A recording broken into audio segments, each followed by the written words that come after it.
Thank you. Well, George Bush, in just a few minutes, will be addressing our country to tell us, the citizens of this country, what he plans for us. He plans for us to continue the war in Iraq. He plans for us to probably strike militarily Iran, probably do something to Syria. George Bush, on the domestic level, will be doing in the opportunities for Americans to have a life, a reasonable life that has health care, that has opportunities for them in education. This man has not done a thing that's good for our country in the 6 years he's been in office. What he's going to be telling us tonight is going to be really, really tough for us to hear, because the elections in November said that the American people want change. We want change in a variety of places, but primarily we want change on the war in Iraq.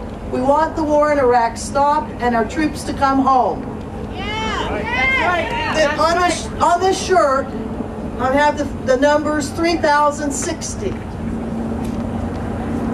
Probably today we have met 3,060 American deaths. We have hundreds of thousands of Iraqis that are dead. We have an American president that says, just in the face of the American public that says, stop the war, he says, no, I'm going to increase the war. I'm going to send 21,500 more troops to Iraq.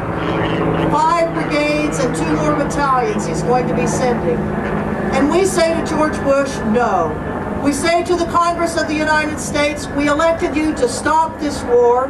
We demand that you stop this war. We want this war stopped right now, and we're going to be sitting in your offices. We're going to be sitting in the hallways. We're going to be sitting everywhere the Congress goes until the Congress stops this war. We're going to start it this weekend on the 27th with a huge, huge rally. A march and a rally on the 27th. And then on the 29th, we're going to hit the halls of Congress. We're going to hit the halls of Congress because the Congress is the one that has to stop the war for us. Right here in Ulysses S. Grant. Now, he's famous for the Civil War, but he's also famous for something else. As a first lieutenant in the Army in the Mexican War, if you read his memoirs, he said, the invasion and occupation of Mexico was wrong. As a first lieutenant, he said, we should not be doing that. Just like a first lieutenant right now at Fort Lewis, Washington, Lieutenant Aaron Watada is saying, the war in Iraq is wrong. The invasion of occupation of an Arab country, an oil-rich Muslim Arab country by the United States is wrong. We've got to support people like that who are standing up, saying, and willing to put their freedom on the line, willing to go to jail, to say no. Aaron will be joining, if he's convicted, he's going to be joining 15 other men and women who have gone to prison from the military to say no to this war.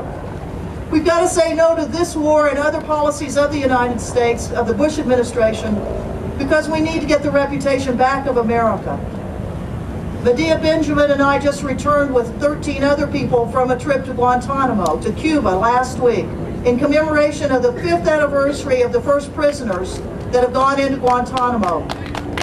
We were there to join the protests, over 500 protests that took place all over the world. And you in Washington, D.C., where you had several hundred people that were walking through the Capitol to the Supreme Court and to the federal court, and 94 of you that got arrested to protest the horrible policies of torture of this Bush administration. Violations of international law, violations of domestic law that are still continuing. We know there are prisons in Afghanistan, in Bagram Air Base, in Kabul, Afghanistan, where torture is still being used. They now call it coerced interrogation, alternative methods of interrogation, but it's torture. We know in Iraq, the United States forces are coercing information. It's torture. We have to stop this Bush administration on so many different things. But the first thing is stop the war in Iraq, so that by the time this figure reaches 3,500, 4,000, How long will it take? To you all that are out here who have come out on a cold, chilly evening, thank you very much. And we say to those who aren't here, why aren't you here? Why aren't you here? You know where you need to be. We'll give you a pass on tonight, but boy, you better show up on Saturday the 27th, because that's when we, in numbers of the hundreds of thousands, will be telling the Bush administration, stop this war in Iraq, stop your illegal, immoral activities. Thank you all so much. Out with the Bush regime.